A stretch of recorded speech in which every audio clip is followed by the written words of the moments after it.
بسم اللہ الرحمن الرحیم۔ اللہ الصمد روزانہ 35 مرتبہ پڑھنے کے فائدے۔ محترم ناظرین، اللہ تعالیٰ کے بابرکت ناموں اور قرآن پاک کی آیات میں بے شمار روحانی راز اور برکتیں پوشیدہ ہیں۔ انہی عظیم کلمات میں سے ایک کلمہ اللہ الصمد ہے جو سورۃ الاخلاص کا حصہ ہے اور اللہ تعالیٰ کی بے نیازی، کامل قدرت اور سب کی حاجت روائی کو ظاہر کرتا ہے۔ الصمد کا مطلب ہے وہ ذات جو ہر چیز سے بے نیاز ہو مگر ہر مخلوق اسی کی محتاج ہو۔ جب بندہ اس عظیم صفت والے رب کو پکارتا ہے تو اس کے دل میں یقین، سکون اور اللہ پر مکمل بھروسہ پیدا ہوتا ہے۔ روزانہ 35 مرتبہ اللہ الصمد پڑھنا ایک ایسا روحانی عمل ہے جو انسان کی زندگی میں برکت، آسانی اور اللہ کی خاص مدد کا سبب بن سکتا ہے۔ قرآن مجید میں اللہ تعالیٰ فرماتے ہیں اللہ الصمد، یعنی اللہ سب سے بے نیاز ہے اور سب اس کے محتاج ہیں۔ ایک اور مقام پر ارشاد فرمایا واللہ الغنی وانتم الفقراء، ترجمہ اللہ بے نیاز ہے اور تم سب اس کے محتاج ہو۔ اسی طرح فرمایا وما بکم من نعمت فمن اللہ، ترجمہ تمہارے پاس جو بھی نعمت ہے وہ اللہ ہی کی طرف سے ہے۔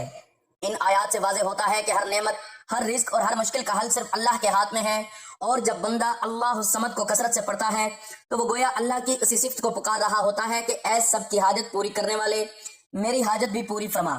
احادیث مبارکہ میں بھی اس ذکر کی بڑی فضیلت بیان ہوئی ہے۔ نبی کریم صلی اللہ علیہ وآلہ وسلم نے فرمایا سورۃ الاخلاص قرآن کے 1/3 کے برابر ہے۔ اس حدیث سے معلوم ہوتا ہے کہ اس سورت کا ہر لفظ، ہر کلمہ بہت بڑی فضیلت رکھتا ہے اور اللہ الصمد اس کا مرکزی حصہ ہے۔ ایک اور حدیث میں آتا ہے کہ ایک صحابی رضی اللہ تعالیٰ عنہ اس سورت کو کثرت سے پڑھتے تھے۔ جب اس کا ذکر نبی کریم صلی اللہ علیہ وآلہ وسلم سے کیا گیا تو آپ صلی اللہ علیہ وآلہ وسلم نے فرمایا اس سے پوچھو کہ وہ ایسا کیوں کرتا ہے۔ انہوں نے عرض کیا کیونکہ اس میں رحمان کی صفت بیان ہوئی ہے اور میں اسے پسند کرتا ہوں۔ تو نبی کریم صلی اللہ علیہ وآلہ وسلم نے فرمایا اللہ بھی اس سے محبت کرتا ہے۔ اسی طرح ایک اور حدیث میں ہے کہ جو شخص اخلاص کے ساتھ اللہ کو پکارتا ہے اللہ اس کی دعا قبول فرماتا ہے۔ اس لیے یہ بات واضح ہوتی ہے کہ اللہ کے صفاتی ناموں کا ورد کرنا دعا کی قبولیت کا ذریعہ بنتا ہے۔ روزانہ 35 مرتبہ اللہ الصمد پڑھنے کے کئی روحانی فوائد ہیں۔ سب سے بڑا فائدہ یہ ہے کہ بندے کے دل میں اللہ کی عظمت اور اس پر یقین مضبوط ہوتا ہے۔ جب انسان بار بار یہ کلمہ پڑھتا ہے تو اس کا دل دنیا کی محتاجی سے ہٹ کر صرف اللہ کی طرف متوجہ ہوتا ہے۔ اس کے نتیجے میں انسان کے اندر صبر، شکر اور توکل کی صفات پیدا ہوتی ہیں۔ دوسرا بڑا فائدہ یہ ہے کہ اللہ تعالیٰ بندے کی حاجات کو پورا فرماتا ہے، چونکہ الصمد کا مطلب ہی حاجت روائی کرنے والا ہے۔ اس لیے جو شخص اس صفت کو پکار کر اللہ سے مانگتا ہے اللہ اس کی مشکل آسان فرما دیتا ہے۔ بہت سے بزرگوں اور اولیاء اللہ نے اس ذکر کو اپنی زندگی کا حصہ بنایا اور اس کی برکت سے انہوں نے بڑی بڑی مشکلات سے نجات حاصل کی۔ تیسرا فائدہ یہ ہے کہ یہ رزق میں برکت پیدا ہوتی ہے۔ جب بندہ اس یقین کے ساتھ اللہ الصمد پڑھتا ہے کہ میرا رزق صرف اللہ کے ہاتھ میں ہے تو اللہ تعالیٰ اس کے رزق کے دروازے کھول دیتا ہے، اس کے گھر میں سکون، محبت اور برکت آتی ہے۔ چوتھا اہم فائدہ یہ ہے کہ دل کا سکون نصیب ہوتا ہے۔ آج کے دور میں انسان پریشانی، بے چینی اور ذہنی دباؤ کا شکار ہے، لیکن اللہ کا ذکر دلوں کو سکون دیتا ہے، جیسا کہ قرآن میں فرمایا اللہ بذکر اللہ تطمئن القلوب، ترجمہ سن لو اللہ کے ذکر سے ہی دلوں کو سکون ملتا ہے۔ جب کوئی شخص روزانہ 35 مرتبہ اللہ الصمد پڑھتا ہے تو اس کے دل میں عجیب سا اطمینان پیدا ہوتا ہے، اس کی پریشانیاں کم ہونے لگتی ہیں اور وہ خود کو اللہ کے قریب محسوس کرتا ہے۔ محترم ناظرین، اللہ الصمد کے بارے میں آپ نے بہت سارا سنا ہوگا اور بہت سارے لوگ اللہ الصمد کے وظائف کرتے ہیں، اعمال کرتے ہیں، لیکن آج ایک ایسا اللہ الصمد کا عمل بتانے لگا ہوں جو خاص اللہ والوں کا عمل ہے۔ جو بندہ بھی صرف 35 بار اللہ الصمد پڑھتا ہے وہ اللہ کا خاص بندہ بن جاتا ہے، پھر وہ اللہ کی بارگاہ سے جو مانگتا ہے، جتنا مانگتا ہے اس کو مل جاتا ہے، اور یہ خاص بزرگوں کا، اللہ والوں کا بتایا ہوا طریقہ ہے اور کئی بار آزمایا جا چکا ہے۔ اور خاص کر اس کا طریقہ کار کچھ اس طرح ہے کہ آسمان کے دروازے اس بندے کے لیے کھل جاتے ہیں، عرش کا دروازہ اس بندے کے لیے کھل جاتا ہے۔ جو بندہ بھی اس عمل کو، اللہ الصمد کو، جو قرآن مجید کی ایک چھوٹی سی سورت ہے سورۃ الاخلاص، اس کی آیت نمبر 2 ہے، اور اس کے بہت زیادہ وظائف کیے جاتے ہیں، اور میں جو ایک خاص بالکل تھوڑی تعداد کا عمل آپ کو بتانے لگا ہوں اس کی برکات اور اس کے معجزات دیکھ کر بڑے بڑے لوگ حیران ہو جاتے ہیں، کیونکہ سورۃ الاخلاص قرآن مجید کی بالکل مختصر سی سورت ہے۔ اس کی صرف 4 آیات ہیں اور آیت نمبر 2 اس کو آپ نے 35 بار اور سورۃ الاخلاص کو آپ نے صرف 10 بار پڑھنا ہے، اور پھر پڑھنے کے بعد آپ اپنے حالات، اپنی کیفیات دیکھ لینا۔ بندے کے جو بھی جتنے بھی کام رکے ہوئے ہوتے ہیں وہ سارے کے سارے اس عمل کے پہلے دن سے سارے کام جو راستے بند ہوتے ہیں وہ کھل جاتے ہیں، سارے کام خود بخود ہونا شروع ہو جاتے ہیں۔ اس لیے دیکھیں اللہ الصمد پڑھنے سے اللہ پاک انسان کی کیسے مدد فرماتے ہیں کہ اللہ الصمد کے ورد سے عام لوگوں کو بھی بے شمار فیوز و برکات حاصل ہوتے ہیں اور آج تک ہو رہے ہیں۔ جو شخص یہ چاہتا ہے کہ اس کے کاروبار میں خیر و برکت ہو، رزق میں وسعت ہو، اس کو چاہیے کہ اللہ الصمد کو پڑھ لے۔ اس بندے کی کبھی بھی زندگی میں جیب پیسوں سے خالی نہیں رہے گی، اور حقیقت ہے اسے بہت سارے لوگوں نے فائدہ حاصل کیا ہے، اور بہت سارے لوگ آج بھی ایسے ہیں جن کے بارے میں جانتا ہوں جو اس عمل کو کر کے عجیب و غریب جگہوں سے مال و دولت حاصل کر رہے ہیں۔ محترم ناظرین، ذکر اللہ افضل ترین اعمال اور بہترین عبادات میں سے ایک ہے، بلکہ اعمال صالحہ کی روح ذکر اللہ ہے، کیونکہ عمل اگر ذکر اللہ سے خالی ہو تو وہ اس جسم کی مانند ہے جس میں روح نہ ہو۔ قرآن مجید کی آیات مبارکہ اور احادیث نبویہ میں اس کی اہمیت، قدر و منزلت، فضیلت اور اس کے فوائد و ثمرات کو متعدد طریقوں سے واضح کیا گیا ہے۔ چنانچہ کہیں ذکر اور ذکر کرنے والوں کے اجر و ثواب کا تذکرہ کر کے اس کی ترغیب دلائی گئی ہے، کہیں کثرت ذکر الہی کا حکم دیا گیا ہے، اور کہیں ذکر اللہ سے غفلت اختیار کرنے سے منع کیا گیا ہے۔ اور اللہ رب العزت نے اپنے ذکر کو سب سے بڑی نیکی قرار دیا ہے۔ اس کا فرمان ہے وَلَذِكْرُ اللَّهِ أَكْبَرُ، یعنی اللہ کا ذکر سب سے بڑا ہے۔ اس سے ثابت ہوا کہ ذکر اللہ عبادات میں سب سے افضل عبادت ہے، کیونکہ تمام عبادات کا مقصد بھی ذکر اللہ ہی ہے۔ سو اس اعتبار سے ذکر اللہ تمام عبادات کی روح اور ان کی جان ہے۔ ناظرین، ذکر کی دو قسمیں ہیں۔ ایک عام ذکر ہے جس میں ساری عبادات شامل ہیں، مثلا نماز، روزہ، حج، تلاوت قرآن، دعا اور تسبیحات وغیرہ۔ شیخ الاسلام ابن تیمیہ رحمۃ اللہ علیہ کہتے ہیں کہ اللہ تعالیٰ کو راضی کرنے والا اور اس کے قریب کرنے والا ہر لفظ اللہ کا ذکر ہے، چاہے علم کا حصول ہو، تعلیم ہو، امر بالمعروف یا نہیں عن المنکر ہو۔ اور شیخ عبد الرحمن السعدی رحمۃ اللہ علیہ کہتے ہیں کہ جب ذکر اللہ کہا جائے تو اس سے مراد ہر وہ چیز ہے جو اللہ کے قریب کر دے، چاہے اس کا تعلق عقیدے سے ہو یا سوچ و فکر سے ہو، چاہے وہ دل کا عمل ہو یا بدن کا، خواہ وہ اللہ تعالیٰ کی تعریف ہو یا حصول علم نافع ہو، اور اس جیسی باقی ساری عبادات اللہ تعالیٰ کا ذکر ہی ہے۔ لہٰذا یہ تصور کرنا غلط ہے کہ ذکر صرف تسبیحات میں ہی منحصر ہے۔ ذکر ہر وہ عمل ہے جو قرآن و حدیث کے مطابق ہو اور اسے اللہ تعالیٰ کی رضا کے لیے انجام دیا جائے۔ اور دوسرا ذکر خاص ہے، اس سے مراد وہ خاص دعائیں یا اذکار ہیں جن کے الفاظ اللہ تعالیٰ یا اس کے رسول صلی اللہ علیہ وآلہ وسلم سے ثابت ہوں اور ان کے اوقات اور تعداد متعین ہوں، مثلا فرض نمازوں کے بعد کے مسنون اذکار، صبح و شام کے اذکار اور مختلف مواقع کی خاص دعائیں وغیرہ۔ اور یہ جو دوسری قسم کا ذکر ہے، اس میں ثابت شدہ اوقات، تعداد اور کیفیات کا خیال رکھنا ضروری امر ہے، ورنہ اگر کوئی شخص رسول اکرم صلی اللہ علیہ وآلہ وسلم کے صحیح اور ثابت شدہ طریقہ کار کو چھوڑ کر اپنی منشا کے مطابق یا اپنے بزرگوں کے بتائے ہوئے طریقے کے مطابق ذکر کرے گا تو اسے یقین ہونا چاہیے کہ وہ ذکر اللہ کی حقیقی برکات اور اس کے عظیم ثمرات و فوائد سے بہت دور چلا جائے گا۔ کثرت ذکر اللہ کا حکم، اللہ تعالیٰ نے ایمان والوں کو اپنا ذکر کثرت سے کرنے کا حکم دیا ہے، چنانچہ اس کا فرمان ہے یا ایھا الذین آمنوا اذکروا اللہ ذکرا کثیرا وسبحوا بکرۃ واسیلا، اے ایمان والو تم اللہ تعالیٰ کا ذکر کثرت سے کیا کرو اور صبح و شام اس کی تسبیح بیان کیا کرو۔ کثرت سے اللہ تعالیٰ کا ذکر صرف مخصوص اوقات میں ہی مطلوب نہیں ہے، بلکہ اٹھتے بیٹھتے، چلتے پھرتے اور حتیٰ کہ لیٹے ہوئے بھی اس کا ذکر کرنا مستحب ہے، اور اسے عقل مندوں کی ایک صفت قرار دیا گیا ہے، جیسا کہ اس کا ارشاد ہے بے شک آسمانوں اور زمین کی تخلیق اور لیل و نہار کی گردش میں ان عقل والوں کے لیے بہت سی نشانیاں ہیں جو کھڑے اور بیٹھے اور اپنے پہلوؤں کے بل لیٹے ہوئے اللہ تعالیٰ کو یاد کرتے رہتے ہیں، اور آسمانوں اور زمین کی پیدائش میں غور و فکر کرتے رہتے ہیں اور کہتے ہیں کہ اے ہمارے رب، تو نے انہیں بیکار پیدا نہیں کیا، تو ہر عیب سے پاک ہے، بس تو ہمیں آگ کے عذاب سے بچا۔ لہٰذا اگر ہم بھی اللہ تعالیٰ کے ہاں عقل مندوں کی صف میں شامل ہونا چاہتے ہیں تو ہمیں ان کی یہ صفت اختیار کرنی ہوگی کہ ہم ہر وقت اللہ تعالیٰ کو یاد رکھیں، کھڑے ہوں یا بیٹھے ہوں، چلتے پھرتے ہوں یا لیٹے ہوئے ہوں، ہر حال میں اس کا ذکر جاری رکھیں اور ہماری زبان اس کے ذکر پاک سے تر رہے۔ ذکر اللہ کے فوائد بہت زیادہ ہیں، جن میں سے چند ایک کا ہم تذکرہ کرتے ہیں۔ جو شخص اللہ تعالیٰ کو یاد رکھتا ہے اللہ تعالیٰ اسے یاد رکھتا ہے۔ ارشاد ربانی ہے فاذکرونی اذکرکم واشکروا لی ولا تکفرون، بس تم مجھے یاد رکھا کرو، میں تمہیں یاد رکھوں گا، اور تم میری شکر گزاری کرتے رہو، ناشکری مت کرو۔ ذکر اللہ سے دلوں کو حقیقی سکون ملتا ہے۔ فرمان الہی ہے الذین آمنوا وتطمئن قلوبهم بذکر اللہ الا بذکر اللہ تطمئن القلوب، جو لوگ ایمان لاتے ہیں اور ان کے دل اللہ کے ذکر سے مطمئن ہو جاتے ہیں۔ یاد رکھو دل اللہ کے ذکر سے ہی مطمئن ہوتے ہیں۔ ذکر اللہ سے اللہ تعالیٰ کی معیت نصیب ہوتی ہے۔ نبی کریم صلی اللہ علیہ وآلہ وسلم کا ارشاد گرامی ہے، اللہ تعالیٰ ارشاد فرماتا ہے کہ میں اپنے بندے کے گمان کے مطابق اس سے سلوک کرتا ہوں، اور جب وہ میرا ذکر کرتا ہے تو میں اس کے ساتھ ہوتا ہوں۔ ذکر اللہ ہی شیطان اور اس کے وسوسوں سے بچا سکتا ہے۔ اللہ رب العزت نے شیطان کے دو وصف ذکر کیے ہیں، یعنی وسوسے ڈالنے والا اور پیچھے ہٹ جانے والا۔ اس کی تفسیر میں حضرت ابن عباس رضی اللہ تعالیٰ عنہ فرماتے ہیں کہ شیطان ابن آدم کے دل پر ڈیرے ڈالے رکھتا ہے، جب وہ غافل ہو جائے تو یہ وسوسے ڈالتا ہے، اور جب وہ اللہ تعالیٰ کا ذکر کرنے لگ جائے تو یہ پیچھے ہٹ جاتا ہے۔ اللہ تعالیٰ کا ذکر کرنے والا ان خوش نصیبوں میں سے ایک ہے جنہیں قیامت کے روز اللہ تعالیٰ اپنے عرش کا سایہ نصیب کرے گا۔ تو آئیے ناظرین، آج ہم بات کرتے ہیں اللہ الصمد کو کیسے پڑھنا ہے اور کس ترتیب کے ساتھ پڑھنا ہے، کس وقت پڑھنا ہے۔ یہ تفصیلات اور خاص طریقہ جو اللہ والوں کا بتایا ہوا ہے، اس ترتیب کے مطابق اس کو پڑھ کر ہم نے اپنی زندگی کے رکے ہوئے کام کو اپنے لیے نئے نئے راستے کیسے اللہ کی بارگاہ سے کھلوانے ہیں، اس بات کو ہم مکمل طور پر سمجھتے ہیں۔ ویڈیو کو بغیر سکپ کیے ہوئے مکمل دیکھیے گا تاکہ آج اس مختصر عمل کے ذریعے آپ اپنی ہر مشکل، ہر حاجت کو حل کروا سکیں، کیونکہ یہ وہ عمل ہے کہ اس عمل کے کرنے سے دنیا کے کسی بھی عمل، کسی بھی وظیفے کی ضرورت نہیں رہتی، کسی عامل کے پاس جانے کی ضرورت نہیں ہوگی۔ یہ عمل ہے ہی ایسا کیونکہ یہ خاص اللہ والوں کا آزمایا ہوا عمل ہے، اور جو بندہ اس عمل کو کرتا ہے حقیقتاً اس بندے کو غیبی مدد ملتی ہے، اور جس بندے نے کبھی بھی اپنی آنکھوں سے غیبی مدد کا نظارہ نہیں کیا، اس عمل کو کر کے دیکھے اللہ کیسے اس بندے کی غیبی مدد فرماتا ہے۔ ناظرین دیکھیں، سورۃ الاخلاص قرآن مجید کی 30ویں پارے کی ایک مختصر سی سورت ہے۔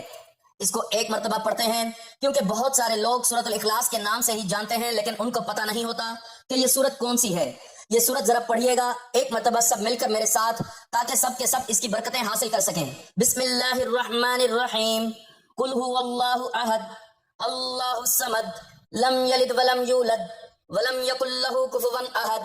ناظرین یہ سورت مکہ مکرمہ میں نازل ہوئی، اس کے صرف 4 آیات، 15 کلمات اور 47 حروف ہیں، اور یہ سورت اخلاص اپنے پڑھنے والے کو دنیا اور آخرت میں جتنی بھی تکلیفیں ہیں، دنیا کی جتنی بھی مشکلیں ہیں، کسی کو دیکھیں مال و دولت کی وجہ سے تکلیف ہوتی ہے، کسی کو اپنے گھر بار کی وجہ سے تکلیف ہوتی ہے، کسی کو کوئی پریشانی ہوتی ہے، کسی کی کوئی وجہ ہوتی ہے، تو ہر قسم کی تکلیف کو جو دنیا کے اندر مشکلات ہیں، پریشانیاں ہیں، تکلیفیں ہیں، جتنی بھی ہوں، وہ تمام کی تمام تکلیفوں کو دور کرنے کے لیے یہ سورت کافی ہے۔ اور اسی طرح آخرت کی جو تکلیفیں ہیں، اسی طرح قیامت کی ہولناکی تمام چیزوں سے دنیا میں بھی مشکلات سے چھٹکارا مل جاتا ہے، آخرت کی بھی مشکلات سے بندے کو چھٹکارا مل جاتا ہے۔ تو اس لیے اس سورت کو پڑھ کے دیکھیں، پھر اپنے حالات دیکھیں کتنے جلدی اور کیسے بدلتے ہیں۔ سب سے پہلے آپ نے وضو کرنا ہے اور اس کو آپ نے نماز کے بعد پڑھنا ہے۔ سورت اخلاص کو پڑھنے کا ایک الگ طریقہ ہے اور اللہ الصمد کو پڑھنے کا الگ طریقہ ہے، لیکن آپ نے پڑھنا کس وقت ہے اس بات کو بھی سمجھیے گا۔ ایک حدیث پاک بھی سنیے گا جس میں حضور صلی اللہ علیہ وآلہ وسلم فرماتے ہیں، جس شخص نے ایک مرتبہ سورت اخلاص شریف کو یعنی قل هو اللہ احد کو پڑھا، اس سورت کو صرف ایک مرتبہ پڑھا، اس کو 100 شہیدوں کے اجر کے مثل اجر و ثواب عطا کیا جاتا ہے۔ تو پڑھنا صرف ایک بار ہے اور ثواب 100 شہیدوں جتنا ملتا ہے، تو پھر دوستو اس سورت کو 10 بار پڑھیں تو 1000 شہید ہوں گے، برابر ثواب اللہ کی بارگاہ سے اس بندے کو روزانہ ملے۔ پھر وہ بندہ اندازہ لگائے کہ وہ بندہ اللہ کی بارگاہ میں کتنا مقرب اور کس قدر اللہ کے وہ قریب ہو سکتا ہے، اللہ کے خاص بندوں میں شامل کیسے ہو سکتا ہے۔ پھر وہ بندہ اپنے لیے دعا کرے یا کسی کے لیے دعا کرے، اللہ اس بندے کی ہر دعا کو اپنی بارگاہ میں قبول فرما لیتا ہے۔ حضرت انس بن مالک رضی اللہ تعالیٰ عنہ بیان کرتے ہیں، حضور صلی اللہ علیہ وآلہ وسلم نے فرمایا، جس نے سورۃ الاخلاص کو ایک بار پڑھا گویا اس نے قرآن مجید کا 3واں حصہ پڑھا، جس نے اسے 2 بار پڑھا گویا اس نے 2/3 قرآن پڑھا، اور جس نے اسے 3 بار پڑھا اس نے مکمل قرآن مجید کو ختم کیا۔ تو جس خوش نصیب نے 10 بار پڑھا، اللہ تعالیٰ اس کے لیے جنت میں سرخ یاقوت کا گھر بنائے گا، اور دنیا میں بھی اگر اس کے پاس گھر نہیں تو اللہ تعالیٰ اس کو گھر عطا فرمائے گا۔ یہ اس کا سب سے چھوٹا فائدہ ہے۔ تو پھر آپ اندازہ لگائیں کہ اس سورت کے بڑے بڑے فائدے کتنے بڑے ہوں گے۔ اور سب سے بڑی چیز، جس شخص نے فرائض میں سورت الاخلاص کی تلاوت کی، اللہ تعالیٰ اسے پڑھنے والے اور اس کے والدین کو بھی بخش دیتا ہے، اور اگر اس کا نام بدبختوں کے رجسٹر میں ہو، اللہ تعالیٰ اس کو مٹا کر خوش نصیبوں کے رجسٹر میں لکھ دیتا ہے۔ تو یہ وہ صورت ہے کہ اگر انسان کا بخت اور انسان کا نصیب اور مقدر بند ہو چکا ہو، تو جو شخص اپنا مقدر سنوارنا چاہتا ہے، اپنی مشکلات حاجتوں کو پورا کروانا چاہتا ہے، اس سورت کو صرف 10 بار پڑھے اور اس کی آیت نمبر 2 کو صرف 35 بار پڑھے گا، تو پھر اسی دن صرف ایک ہی دن کے عمل سے آپ کے حالات ایسے بدلیں گے کہ جیسے کبھی خراب ہی نہیں ہوئے تھے۔ اس قدر یہ سورت اللہ کی بارگاہ سے غیبی مدد، نیکیوں کو ایسے نچھاور کرتی ہے کہ جیسے میں نے آپ کو پہلے بتایا کہ اتنا زیادہ اللہ کا وہ قرب حاصل ہو جاتا ہے کہ آپ کو 10 یعنی کہ 1000 شہیدوں جتنا روزانہ ثواب اللہ کی بارگاہ سے ملے۔ پھر آپ اندازہ لگائیے کہ کون سا مقام اور کس مقام پر آپ بہت جلدی پہنچنے والے ہیں۔ تو اس لیے دوستو اب آپ نے کرنا اس طرح سے ہے کہ سب سے پہلے درود پاک پڑھنا ہے۔ حضور پاک صلی اللہ علیہ وآلہ وسلم کی ذات اقدس پر آپ نے درود پاک کا نذرانہ پیش کرنا ہے۔ درود پاک کے بارے میں بہت سارے لوگ پوچھیں گے کہ کون سا درود پاک پڑھیں، تو بجائے کمنٹ میں پوچھنے کے میں ویسے ہی آپ کو بتا دیتا ہوں۔ تو آپ نے مختصر سا درود صلی اللہ علیہ وآلہ وسلم یا صلی اللہ علی محمد پڑھ لینا ہے، لیکن درود ابراہیمی کی اہمیت و فضیلت بہت زیادہ ہے۔ درود پاک کو دعاؤں میں شامل کیا جائے اور دعاؤں کے ذریعے انسان کی تقدیر بدل جاتی ہے، مقدر بدل جاتا ہے، قسمت بدل جاتی ہے، اور درود پاک دعا کا ہتھیار ہے اور دعا ہی عبادت کا مغز ہے۔ بہت سارے لوگ یہ غلطی کرتے ہیں کہ وہ اکثر نماز کے بعد یا ذکر و اذکار کے بعد یا وظیفے کے بعد دعا نہیں مانگتے، تو در حقیقت یہی غلطی ہوتی ہے۔ ہم وظیفے میں ناکام بھی اسی وجہ سے ہوتے ہیں جب ہم وظیفے کو کرنے کے بعد دعا نہیں کرتے، اور اگر دعا کریں تو انشاءاللہ کبھی بھی آپ کو یہ شکایت نہیں ہوگی کہ میرے وظیفے کے اندر تاثیر نہیں یا میرا وظیفہ کام نہیں کرتا۔ تو ہر حال میں عمل کرنے والا بندہ کامیاب ہو جاتا ہے. جتنے لوگوں نے بھی اس سے پہلے یہ وظیفہ کیا ہمیشہ کامیاب ہوئے, کبھی کوئی ناکام نہیں ہوا. انشاءاللہ آپ بھی کبھی ناکام نہیں ہوں گے اگر میرے بتائے ہوئے طریقے کے مطابق ویڈیو کو مکمل دیکھنے سمجھنے کے بعد اس عمل کو اسی ترتیب کے مطابق کرتے ہیں. تو سب سے پہلی چیز جو میں نے آپ کو بتائی ہے اس کے مطابق آپ نے پڑھنا ہے. انشاءاللہ خوش نصیب لوگوں میں آپ شامل ہو جائیں گے. وہ بندہ بڑا ہی خوش قسمت ہے, بڑا ہی خوش نصیب ہوگا جو اس عمل کو بتائے گئے طریقے اور تعداد میں پڑھے گا. اللہ الصمد اور سورۃ الاخلاص کو پڑھے گا تو درود پاک کے ساتھ آپ نے اس ترتیب کے ساتھ پڑھنا ہے کہ سب سے پہلے آپ نے باوضو ہو کر, اگر آپ کسی نماز کے بعد پڑھنا چاہیں تو بھی افضل ہے, ورنہ جب جہاں جیسے آپ کو وقت مل جائے آپ نے اس عمل کو باوضو حالت میں سب سے پہلے 3 مرتبہ درود پاک پڑھنا ہے. درود ابراہیمی 1 مرتبہ ثواب کے لیے میرے ساتھ بھی پڑھ لیں. اللہم صلی علی محمد وعلی آل محمد کما صلیت علی ابراہیم وعلی آل ابراہیم انک حمید مجید. اللہم بارک علی محمد وعلی آل محمد کما بارکت علی ابراہیم وعلی آل ابراہیم انک حمید مجید. تو اسی طرح آپ نے درود پاک کے بعد سورۃ الاخلاص پڑھنی ہے. بسم اللہ الرحمن الرحیم. قل هو اللہ احد اللہ الصمد لم یلد ولم یولد ولم یکن لہ کفوا احد. سورۃ الاخلاص آپ نے ہر بار بسم اللہ الرحمن الرحیم کے ساتھ پڑھنی ہے, اور یہ سورت جب آپ بسم اللہ الرحمن الرحیم کے ساتھ پڑھیں گے تو 1 مرتبہ شمار ہوگی, اور اس سورت کو آپ نے ہاتھوں کی انگلیوں پر یا تسبیح کے دانوں پر گن کر صرف 10 مرتبہ پڑھ لینا ہے. آپ نے یہ وظیفہ اول آخر درود پاک کے ساتھ پڑھنا ہے, اور سورۃ الاخلاص پڑھنے کے بعد آپ نے اللہ الصمد کو پڑھنا ہے. اللہ الصمد کو آپ نے الگ وقت میں پڑھنا ہے. اب میں وقت بھی بتاتا ہوں کہ کون سے وقت میں پڑھنا ہے. سورۃ الاخلاص کو الگ وقت میں پڑھا جائے گا اور اللہ الصمد کو الگ وقت میں پڑھا جائے گا. بالکل مختصر سا عمل ہے, کوئی مشکل نہیں, لیکن اس عمل سے دنیا کا ہر مقصد جس کو آپ ناممکن سمجھتے ہیں وہ بھی ممکن ہو جاتا ہے. دیکھیں کوئی کام ایسا ہوتا ہے جو میں اور آپ نہیں کر سکتے, لیکن اللہ کی بارگاہ میں کوئی کام ایسا نہیں کہ جو رب نہ کر سکے. اللہ تو وہ ہے جو ہر چیز پر قدرت اور طاقت رکھنے والا ہے. وہ تو جو چاہے جس وقت چاہے جب چاہے وہ کر دیتا ہے. تو اس لیے ہم نے اس کی بارگاہ میں اپنی التجا کرنی ہے. تو آج وہ مقصد جس کے لیے آپ ساری زندگی کوششیں کر رہے ہیں, اگر حل نہیں ہو سکا تو آج انشاءاللہ تعالی اس کی برکت سے آپ کا بڑے سے بڑا مقصد جو ساری زندگی حل نہیں ہو سکا, آج اللہ کے فضل و کرم سے اس عمل کے کرنے سے, ایک ہی دن پڑھنے سے وہ حل ہو جائے گا. لیکن حل ہونے کے بعد بھی آپ نے اس عمل کو جاری و ساری رکھنا ہے, اور مزید اس کے فیوز و برکات اور اس کی برکات اور غیبی خزانوں کو آپ نے حاصل کرنا ہے. اور آگے چلتے ہیں, ہم اس عمل کی بات کرتے ہیں. اب اللہ الصمد کو یہاں تک کہ آپ کو سمجھ آ گئی کہ سورۃ اخلاص کو کیسے پڑھنا ہے. اب اللہ الصمد کی بات کر لیتے ہیں. آپ نے اس کو پڑھنے کے بعد اپنے دونوں ہاتھوں پہ دم کر لینا ہے, پھونک مار لینا ہے, اور اپنے وجود پر پھیر لینا ہے. سب سے پہلے چہرے پر پھیرنا ہے دونوں ہاتھ, پھر آپ نے سر پر پھیرنے ہیں, پھر پورے وجود جہاں تک آپ کا ہاتھ جاتا ہے آپ وہاں تک اپنے ہاتھوں کو پھیر لیں. اس کے ساتھ آپ نے یہ کہنا ہے کہ باری تعالیٰ یا اللہ, میرے اوپر جتنی بھی رکاوٹیں ہیں, میرے مسائل جتنے بھی ہیں, جتنی بھی میرے اندر بندشیں ہیں, جتنی بھی میری پریشانیاں ہیں, باری تعالیٰ تو اس کی برکت سے ساری رکاوٹیں ساری بندشیں اس کلام کی برکت سے دور فرما دے. بس اتنے سے الفاظ کہنے کی دیر ہے, اور 3 دن یعنی کہ صرف 3 دن آپ یہ عمل کریں گے. اس کے بعد آپ سمجھ لیں کہ جتنی بھی بڑی سے بڑی مشکل ہوگی وہ مشکل نہیں رہے گی. اور بہت سارے لوگ ایسے ہیں جن کا 3 دن میں غیر سے قرضوں کا انتظام ہو گیا. اس لیے دوستو اس عمل کو اپنی زندگی کا وتیرہ بنا لیں. کبھی زندگی میں کسی کی ضرورت ہی نہیں پڑتی, کیونکہ اللہ کے نوری ملائکہ فرشتوں کے ذریعے رب اس بندے کی مدد فرماتا ہے. جو بندہ بھی یہ سورۃ اخلاص کا اور اللہ الصمد کا عمل کر لیتا ہے. اب یہاں تک عمل سمجھاتے ہوئے تھوڑا ٹائم لگ سکتا ہے, لیکن عمل کرتے ہوئے ذرا بھی ٹائم نہیں لگتا. آپ نے صبح اور شام سورۃ اخلاص کو پڑھنا ہے, اور اللہ الصمد کو کس وقت پڑھنا ہے یہ بھی ذرا سمجھ لیں.